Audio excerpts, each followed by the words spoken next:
there's one after the other. There's a blunder from Labour Party. They just don't seem to be getting things right. With Peter Mandelson, then Morgan McSweeney has had to resign actually, and then the local elections U-turn. And to make matters worse, now they have revelations that they were trying to dig dirt on journalists who are only trying to do the job. Why don't they seem to be getting things right? It's a very good question. I think the dirt on the journalists is a deeply worrying scandal. I think that's not what political parties normally do. That if you're in politics, you know that stories will be written about you that are unpleasant.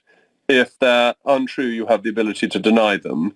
But if they're true, you really can't go after the journalists personally and try to discredit them. That's what happens in non-democracies. It's not what should be happening here. So I'm surprised how little attention comparatively that's got, but then it was overtaken by the cancellation of the cancellation of the elections. Why do they get things wrong? I think first of all they didn't know what they wanted to do when they got into office. That they wanted to be in office, they wanted to get rid of the Tories, who they thought they were awful. They have a huge self-confidence in themselves as being good people. And I think they thought that that was enough, that if you're a good person, you'll make sensible decisions, and that's what government is about. Actually, government is about where do you want the country to be in 5, 10, 50 years' time, and how do you get there, and focusing on that. And they didn't know. They also thought that the civil service was on their side and would solve problems for them. And that's not quite true. The civil service responds to what ministers ask of it. And if the minister doesn't ask anything of it, it doesn't do anything. It will come up with old ideas that it's had in the back of a drawer, but it won't take things forward. That's not what it has a capacity to do. And so I think they didn't really understand what government was about. And then Starmer himself seems to me to be basically quite a weak man. And this comes to the sacking of advisors. Once you start sacking advisors for your mistakes, you never have a good day in office again, because your advisors all turn on each other, and the press and the opposition know that if they keep going, you will sacrifice somebody.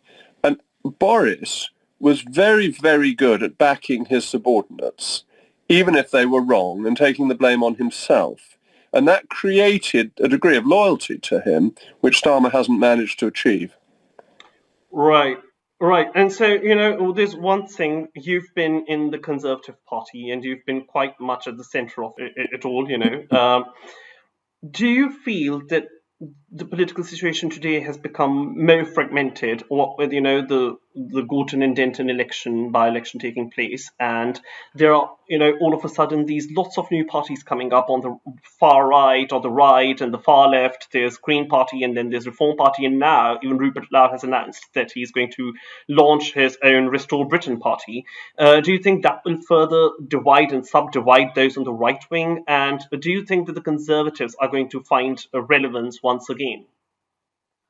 I like Rupert, but his party is a complete waste of time. It's not going to get anywhere.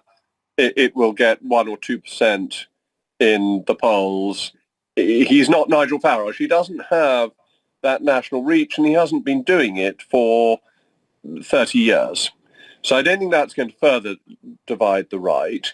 But you're right about this analysis of British politics changing. Yeah. Now, I think what you had was the parties coming together, this feeling of a uniparty, and a feeling that the uniparty wasn't governing very well.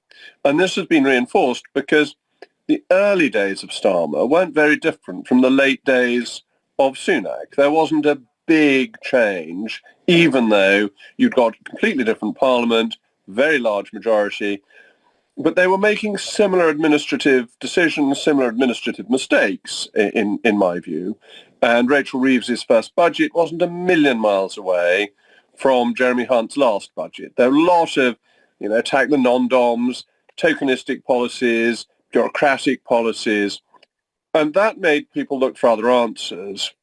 On reform, that, I think, is still very much a consequence of Brexit. The Tory party in Parliament was not wholeheartedly behind Brexit. Its membership was, and its voters broadly were, but its MPs were pretty divided, and that stopped Brexit being done in a full fat way. You saw Theresa May's negotiations, and you saw the difficulties in legislating once Boris had a majority. He couldn't do all the things he wanted to do because there was a rump of MPs who opposed him.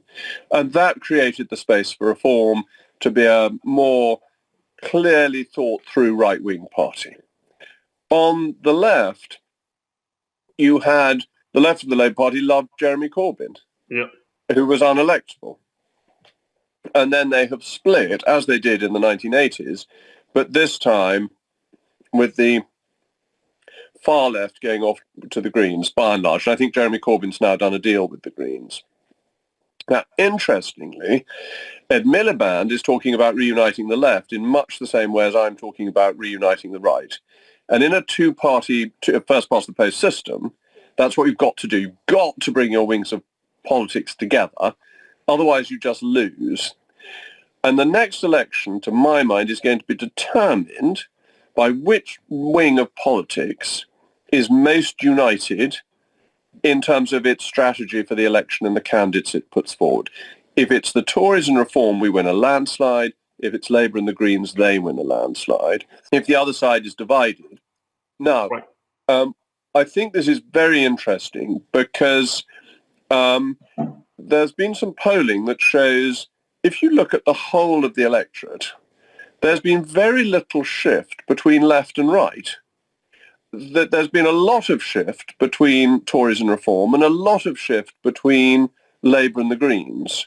But the two blocs have remained broadly the same size for quite a long time. So the whole of the next election is predicated on which side can be the most united. Right, and do you think that Kemi Badenoch has been able to provide effective leadership to the Conservatives, especially when we've seen so many defections take place? You know, some of the key members of Conservative Party like Suella Braverman or Nadeem Zahawi, they've now moved to Reform, and that's all happened under Kemi Badenoch's watch. Do you think she's been an effective leader at all? I don't think anyone else would have done any better, which is perhaps not quite the answer to your question, but I don't, in retrospect, think Robert Jenrick would have done any better. I think the people who've left have left for personal rather than ideological reasons, because Kemi's definitely moved the party to the right. I mean, she's pulling out of the Human Rights Act, change of net zero policy, all things that have made the Conservatives closer to reform again. Reuniting the political ideology of the right into my mind, the place it ought to be. And yes, she's lost some people. I think really interestingly, the defections have been good for Reform, good for Nigel. They were good for Kemi because her response was effective. They've actually damaged the reputations of the people who have defected. I don't think they've done themselves any favours, with the exception of Andrew Rosendale, who basically was always a Reformite anyway, and possibly Danny Kruger, who did it with a degree of generosity and didn't say rude things about his former colleagues. I think Suella and Robert, by being so aggressive about the Tory party they'd been a member of until the day before, made themselves look relatively opportunistic. And Nadeem Zahawi, who I like hugely, Nadeem is obviously opportunistic. And Nadeem, I think, if you had him on the call, would admit that. I don't think that he can argue it was a thing of great principle. All right, and finally, you know, one thing that I really wanted to talk to you about was I saw your interview a couple of months ago, I think it was on GB News, with Andrew Lowney, when his book entitled had just released. And you did not seem to be very convinced by what he had written in his book. You just believed that it was mere gossip. But today he feels very vindicated with the release of Epstein Files and with, you know, Andrew Mountbatten Windsor losing his Prince title and all. Do you still view Andrew Lowney's book the same way as you did before, or do you think that there is credibility to some of what he had said? Oh, I think his book's rubbish, I'm afraid. All right. Also, he had things about the Duke of Edinburgh having affairs for which he had no evidence. That's the late Duke of Edinburgh, not the current one. His whole book, I looked through the notes, was a cut and paste job from the newspapers over the last 5 years. So it was, to my mind, a very poorly put together book. That doesn't mean that there weren't lots of stories about the former Prince Andrew that were true, because they were true. We knew them all. But Andrew Lownie was trying to pretend he'd got all these new sources and all this. Well, he hadn't. It was just old stuff rehashed with a few sort of asides thrown in of gossip against Prince Philip, which I thought the gossip about Prince Philip was particularly disagreeable. And if you looked at the index, it was Daily Mail, Daily Telegraph, Daily Mail again. It wasn't properly sourced research. So I thought it was a poor book, but I never had any intention of defending Prince Andrew. One of the things which strikes me the most is you seem to have a very good library collection. And so I can't help noticing it. I'm very impressed by the books you've got behind you. It's always an interesting insight into people. Yes, of course. And, my book collection just spreads all the way to there. So I think we've got that in common. But thank you so much for your time. No, it's a pleasure. No, and I hope we can do this again sometime. Yes, same here. Same here. Thank you so much. Thank you so much. Goodbye. And all the best. Looking forward to your next vlog. All right. Thank you.